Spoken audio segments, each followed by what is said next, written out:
ay rated SPG. Striktong patnubay at gabay ng magulang ang kailangan. Maaaring may masiselang tema, lengguwahe, karahasan, sexual, horror o droga na hindi angkop sa mga bata.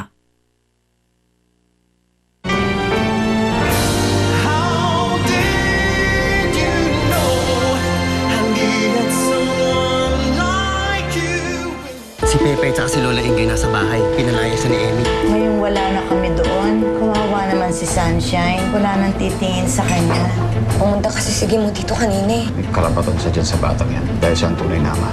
No! Hindi ko daddy ko! Itong bahay na to, lahat din ako mo sa akin. Hindi ko hayaan pati anak ko nakakaw mo sa akin. Itong taon mong nilayo sa akin ang anak ko. Pero handa akong kalimutan lahat yun. Sumama ka sa akin. Bumuo tayo ng pamilya ni Sunshine. Sa panaginip mo lang mangyayari ang pangarap mong yan. Kaya umalis ka na.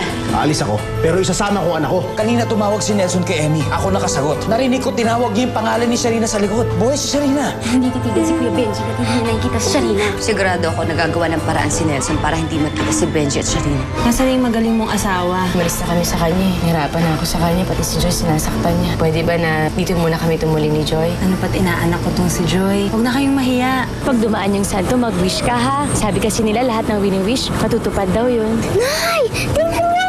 Si Ma'am Benji! Benji? Sharina?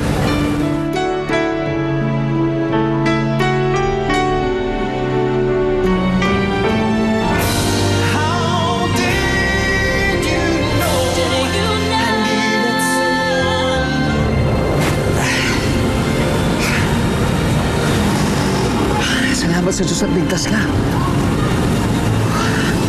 Akala ko wala ka na.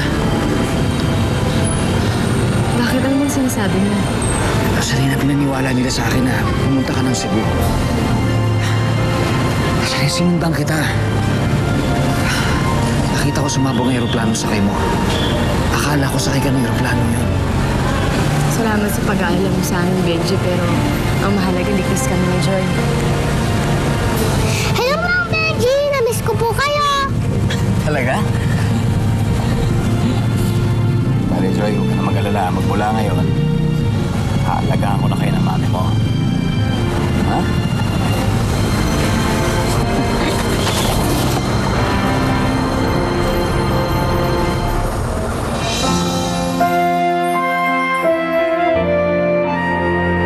Sharina,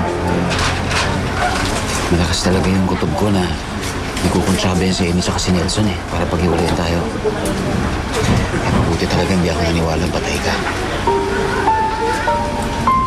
Benji, ayoko na isipin yun. Ang mahalaga sa akin, kinabukasan namin ang anak ko.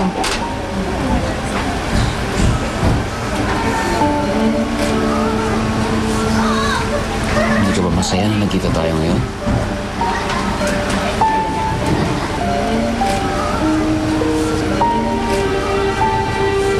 Kahit naman magkita tayo ngayon, hindi naman tayo pwede magsama. Kasal ako kay Nelson. Ikaw naman may pamilya ka. Kahit na. Hindi naman ibig sabihin nun tatalikuran ako ng pagmamahal ko sa'yo. Hindi mangyayari yun. Sharina, alam mo, mahal kita. At si Emmy, hindi ko mahal.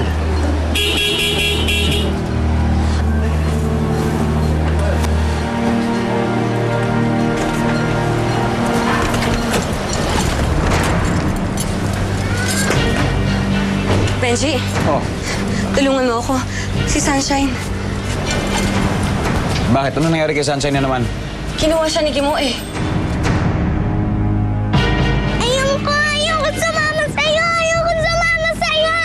Bitiwan mo ako! Ayoko sumama sa'yo! Tawan mo ako! Ayoko sumama sa'yo! Makulit, Sunshine. Ayoko sumama sa'yo! Tawan mo ako! Itawan mo ako! Bagay! Balik mo ako kina mami at daddy! Itawan mo ako! Itawan mo sabi ako! Bitawan mo ako! Bitawan mo ako! Ibalik mo na ako kina mami at daddy! Tumahimik ka nga. Buka dyan. Tama na.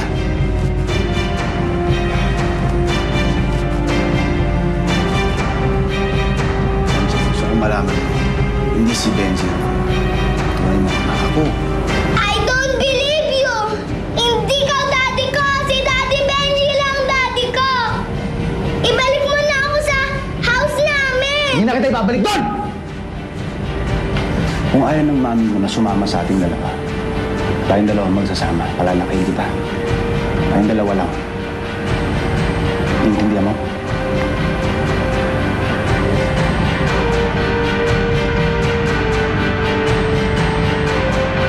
Bakit ginawa ni Gimu yun? Ransom? Siguraduhin mong totoo ang sinasabi mo, ah.